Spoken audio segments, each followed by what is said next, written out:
Hey guys, क्या हाल चाल है। मेरा नाम है निशांत और ये है हमारे की नेक्स्ट क्लास। तो इससे पिछले वाली क्लास में हमने हार्ड मॉडलिंग के काफ़ी सारे ऑप्शंस देखे थे और वो हार्ड मॉडलिंग हमने ख़त्म कर दी थी। और आज से हम लोग ऑर्गेनिक मॉडलिंग स्टार्ट करेंगे।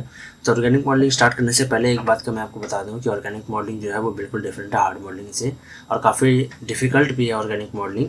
उसमें काफ़ी सारी चीज़ें हैं एक्स्ट्रा जो कि हम लोग आगे धीरे धीरे कंटिन्यू करते करते सीखेंगे। तो एक बार चलते हैं माया में और देखते हैं।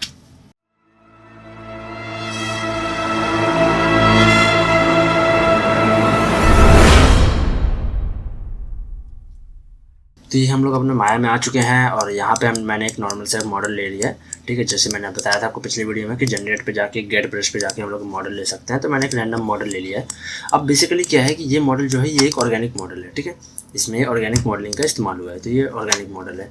अब बेसिकली हमारा काम ये है, मैं जो आपको सिखाना चाह रहा हूँ वो है ऑर्गेनिक मॉडलिंग में हम लोग किस तरीके से एज फ्लो को मेंटेन करते हैं। ठीक है, जब भी हम ऑर्गेनिक मॉडलिंग कर रहे होते हैं तो काफ़ी सारे तरीक़ों से करते हैं। लाइक हम एक बॉक्स बना के उसको चेंज करते हैं, स्कल्पटिंग का यूज़ कर सकते हैं, या फिर हम नॉर्मली एक प्लेन को कन्वर्ट कर सकते हैं अलग अलग शेप्स में। ठीक है, पर यहाँ पे ना कई चीज़ मैटर करती है। जैसे मैं इसको ना Alt+5 करके पहले एक बार शेडेड मोड में ले आता हूँ।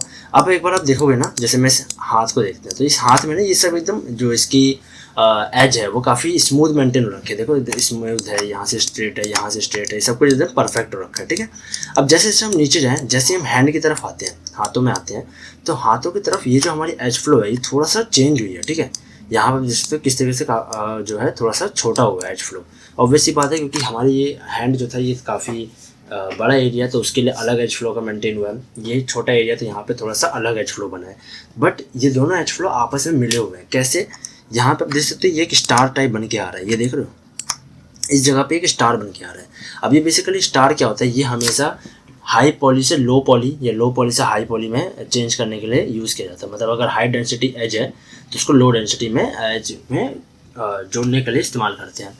ठीक है, आसान भाषा में अगर मैं समझाऊँ, मान लेते हैं कि ये 4 एजेस हैं नॉर्मल से। ठीक है, ये 4 एजेस हैं और ये हमारे हाथों के एजेस हैं जो कि 4 लाइंस बन के आ रही हैं। जैसे एग्जांपल में आप यहाँ पे देखो, मान लो 1 2 3 और ये चौथा एज। ठीक है, ये 4 एजेस स्ट्रेट ऐसे आ रही हैं। तो आगे जब यहाँ पे हाथ बनेगा, मतलब ये जो हाथ बनेगा, यहाँ पे भी यही 4 एजेस होने चाहिए।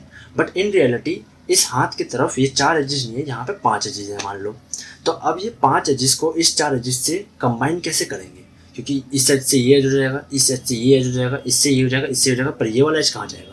क्योंकि तो एक्स्ट्रा है। हाथों में तो 4 ही थे, पर हैंड में जो ये वाले फिंगर्स हैं वहाँ पे तो 5 एज हैं। तो ये कैसे कंबाइन होगा? तो यहाँ इसको कंबाइन करने के लिए इन सबको, ये हमारी हाई पॉली हो गई, ये हमारी लो पॉली हो गई, इनको कंबाइन करने के लिए हम लोग ऐसे अलग अलग शेप्स का इस्तेमाल करते हैं और थोड़ा जुगाड़ बिठाते हैं आसान भाषा में कि किस तरीके से ये कंबाइन हो सके। जैसे कि यहाँ पे देख सकते हो ये एज हमारा एक्स्ट्रा था, ये देखो ये वाला एज हमारा एक्स्ट्रा था, यहाँ पे हमारे पास एक ही एज आया था। अब ये एज मैं चाहूँ तो यहाँ पर डायरेक्ट कनेक्ट कर सकते थे, इसको, इस एज को हम डायरेक्ट कनेक्ट कर सकते थे। बट इससे क्या होता है कि ये एज कहाँ कनेक्ट करते, कोई ऑप्शन नहीं बचता।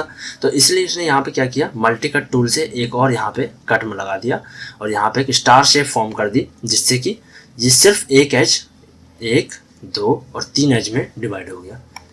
समझ आ रहा है? एग्जैक्ट ये चीज़ ना कई जगहों पे मिलेगी आपको।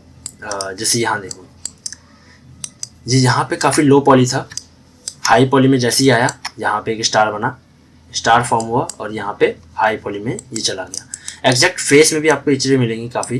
देखो यहाँ आपको ये शेप दिख रहा है, कैसे शेप चेंज हुई है, ये भी आपके लो पॉली टू हाई पॉली की वजह से हुआ है। यहाँ पे देखो ये एक एज आया है, ये एक एज आया है, लेकिन यहाँ पे एजेस की जरूरत ज़्यादा थी, मतलब 1 2 3 4 5 एज चाहिए थे हमें यहाँ पे, और यहाँ पे आया सिर्फ 1 या 2 ही एज है। तो यहाँ से हमको इसको इसने डिवाइड करा इस तरीके से अलग पार्ट में और इसको सारे एजेस में चेंज कर दिया। ठीक है, सबको ज्वाइन कर दिया आपस में। तो ये बेसिकली क्या होती है, इसको ये देखो, यहाँ सबसे बढ़िया एग्जांपल है, हाई पॉली है, यहाँ लो पॉली है, इधर गया, इधर से हट गया और यहाँ से एज को किस तरीके से कट कर दिया।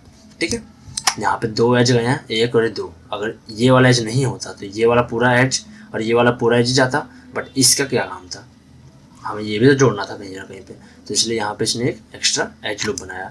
तो बेसिकली ये क्या होती है, ये सॉल्यूशन है। यहाँ ये ना जब भी आप ऑर्गेनिक मॉडलिंग करने जाओगे ना तो ऐसे कई सारे प्रॉब्लम्स में आप फंसोगे। ठीक है, जहाँ पे काफ़ी सारे एजेस आ गए हैं, इधर काफ़ी कम एजेस हो गए हैं, अब इनको आपस में जोड़ना है। कैसे जोड़ें, कोई प्रॉब्लम सॉल्यूशन नहीं है उसका। तो ये सारे सॉल्यूशन को ही हम आगे कंटिन्यू करते हैं और ध्यान देना होता है इस सॉल्यूशन को कंटिन्यू करते टाइम कि जो आपका मॉडल है वो उसके जो एज आप बना रहे हो, जो भी आप क्वाड बना रहे हो, वो आपके 4 ही एजेस में होने चाहिए। 3 एज के ना बने, ना ही 5 एज के बने, 4 ही एज के बनने चाहिए, ठीक है, ताकि वो मॉडल जो है परफेक्ट मॉडल बन सके। वरना अगर 3 ही एज बनाने होंगे या 2 एज बनाने होंगे या 5 एज बनाने होंगे तो ऐसे में तो कोई भी चीज़ बन सकती है, बट हम नहीं बनाना चाहिए। जो मैंने आपको पहले ही बताया था, 4 मतलब क्वाड में ही आपके जो एजेस हैं वो बनती हैं। तो इन्हीं सब चीज़ों को हम यहाँ पे यूज़ करते हैं।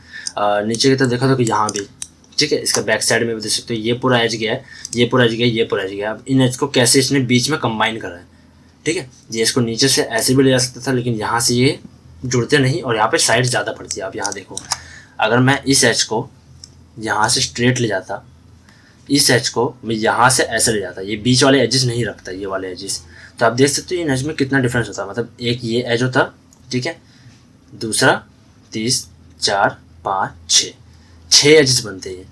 आसान तौर पे मैं एक बार आपको करके दिखा देता हूँ। जैसे मैंने इन दोनों एज को लिया और डिलीट कर दिया, ठीक है, सिंपल। अगर ऐसे हो गया तो आप देखोगे ये जो आपका मॉडल बना है ना, ये वाला जो शेप बना है, ये शेप आपको 4 साइड्स का शेप नहीं है। 1 2 3 4 5 6 साइड्स है इसमें। सेम इसमें भी 6 साइड्स हैं, पर ये 6 साइड्स हम रख नहीं सकते। तो इस चक्कर में हमने क्या करा था, एक एज यहाँ बनाया और एक एज यहाँ बनाया। तो अब ये 4 साइड्स यहाँ हो गए, 4 साइड्स यहाँ हो गए। तो इस तरीके से मैंने एक प्रॉब्लम फाइंड करा, उस प्रॉब्लम का सॉल्यूशन निकाला। तो यही हमें करना होता है ऑर्गेनिक मॉडलिंग में, ठीक है। तो आज की क्लास के लिए इतना ही। नेक्स्ट क्लास से हम कुछ एग्जाम्पल देंगे कैसे हम इस चीज़ को सॉल्व कर सकते हैं, और इवन और इन सब चीज़ों को कैसे सॉल्व करते हैं। तब तक के लिए आप एक बार ऑर्गेनिक मॉडलिंग को फिर से डिटेल में देखो और ऐसे कोई मॉडल खोल लेना और उनमें कोई ऐसे प्रॉब्लम खोजने की कोशिश करना जिसको सॉल्व किया जा सके, हटाना और अपने दिमाग लगाना, टेबल लगाना और थोड़ा सा ट्राई करना, ठीक है। तब तक मिलते हैं नेक्स्ट वीडियो में। Bye bye.